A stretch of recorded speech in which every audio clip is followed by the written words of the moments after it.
다들 안녕하세요. 프로토 91회차 토신 정보방 환급 인증합니다. 당첨금은 세후 금액인 거 알고 계시죠? 다들 아시겠지만 한 경기 취소되어 당첨금이 반토막 났지만 그래도 당첨 모두 축하드리며 오늘 경기도 분석 시작해보겠습니다. 금일 첫 번째 경기 광주FC 대 울산현대 분석 시작해 보겠습니다. 전반적으로 올 시즌 성적은 기대 이하. 하지만 울산을 상대로는 지난 시즌에 꽤 강했다는 점을 생각해 볼 수는 있겠다. 실제로 광주가 올 시즌에도 공격적인 스타일을 유지하고 있는 상황인데 울산은 지난 시즌도 그렇고 올 시즌에도 압박 대응이 깔끔하게 이어지는 팀은 아니라고 보는 편이 낫다. 압박 전술을 유지하는 것이 오히려 경기의 키가 될 수도 있을 것.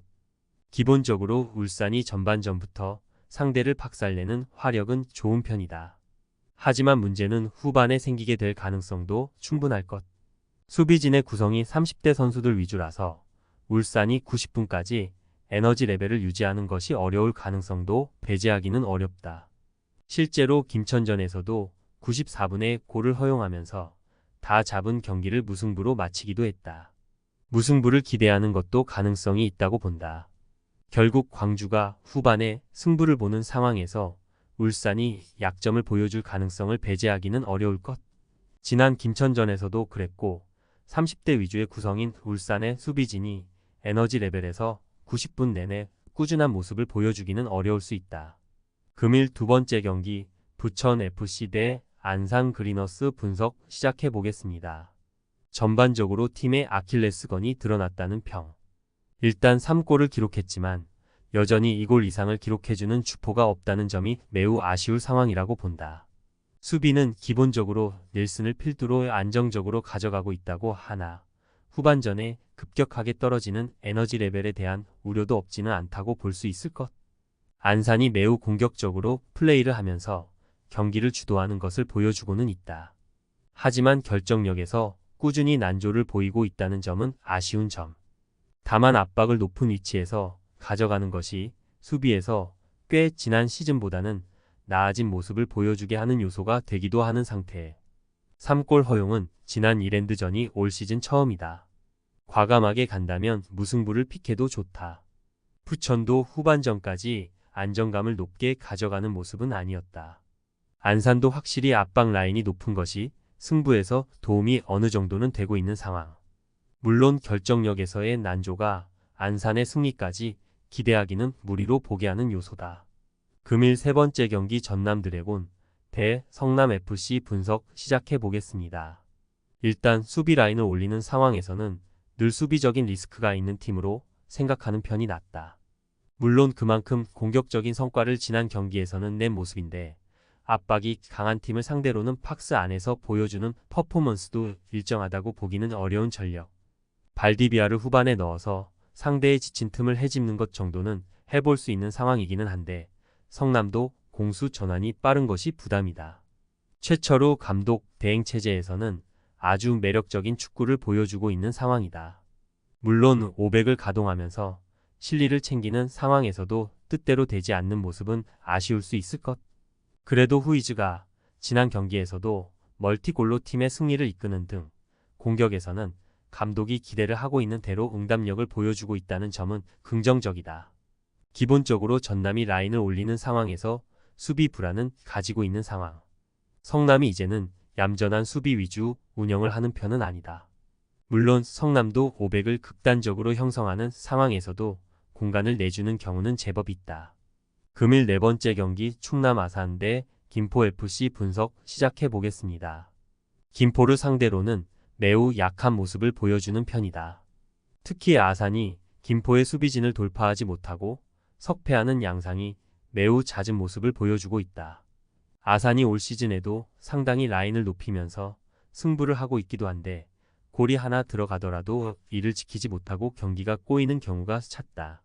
김포는 아산 같이 공격적으로 가는 팀을 역습으로 격파하는 것을 선호하는 전력이다. 상성에서는 김포가 앞서는 양상이 있고 안양을 상대로도 결국에는 무실점을 기록했다는 점이 중요할 듯. 물론 김포 역시도 루이스 정도를 제외하면 공격에 적극적으로 참여하는 선수는 적다고 보는 것이 합당할 듯하다. 아산을 상대로는 신승 이상을 기록하지는 못하는 중 무승부도 가능성이 있다고 본다. 김포가 아산을 상대로는 상성에서 우위, 공격적으로 가는 아산을 한 골 차이로 잡아내는 역량이 상당히 좋은 유형이다. 물론 루이스에게 크게 의존하는 김포의 특성상 신승 이상의 퍼포먼스를 보여주지는 못하고 있다. 금일 5번째 경기 FC 안양 대 경남FC 분석 시작해 보겠습니다. 김포의 강한 수비력을 돌파하는데 실패하는 모습. 하지만 24개의 슈팅으로 김포의 골문을 맹폭하는 등 전개 자체가 좋지 못했다고 보기는 어려웠다. 일단 경남과의 매치에서도 제법 난타전 양상이 나올 가능성이 없지는 않아 보이는데 높은 라인을 커버하는 역량에서는 기복이 있다고 하나 안양이 공격적으로 꾸준한 모습을 보여주고 있다는 점은 명백하다. 경남의 문제는 수비. 공격은 슬슬 박동혁 감독의 컬러가 입혀지고 있다는 평가가 있지만 이를 지키는 능력이 모자라다. 수비 병행 전술로 상당히 안정감에 성경을 쓰고 있는 상황이지만 한 번의 실수로 인해서 실점하는 패턴에서는 벗어나지를 못하는 중. 올 시즌 리그에서 무실점 경기는 하나도 치르지 못했다. 안양의 승리를 기대해본다. 기본적으로 경남도 꽤 공격적으로 성과가 없지는 않지만 이를 지키는 능력이 모자라다는 평가는 유효할 것. 안양도 높은 라인 커버를 어려워하는 기색이 없지는 않다고 하나 전개나 골을 넣는 기록 자체에서는 문제를 크게 드러내고 있지는 않다. 금일 6번째 경기 충북 청주 대 부산 아이파크 분석 시작해 보겠습니다. 기본적으로 부산과의 상성은 좋은 편이라고 할 수 있을 것 같다. 첫 만남에서는 3-6으로 크게 졌지만 그 이후로는 모두 1-1로 무승부를 기록하는 모습. 일단 충북 청주도 조르지의 공백을 느끼면서 무승부 비중이 높다는 점은 아쉬운 상황이지만 부산이 까다로워하는 선수비 성향을 가진다는 점을 감안해야 할 것으로 본다. 부산은 전반적으로 상대가 올라와 주어야 잘하는 편. 원정에서 강한 이유도 박진섭 감독은 상대가 공격적으로 나서는 빈도가 높다는 점을 원인으로 꼽기도 했다. 물론 충북 청주는 홈에서도 일단 잠그는 것으로 나설 가능성이 높다는 점이 변수. 이미 비슷하게 운영하는 김포에게 0-1로 패하는 등 상성에서 좋지 못함을 증명하기도 했다. 무승부까지는 노릴 수 있다. 부산을 상대로도 최근에는 전적이 좋은 편이고 특히 부산이 까다로워하는 선수비 후역습팀이라는 점을 감안할 필요는 있다. 토신 최종 조합은 영상 아래 고정 댓글로 말 걸어주시면 토신 정보방에서 무료로 공유해드립니다.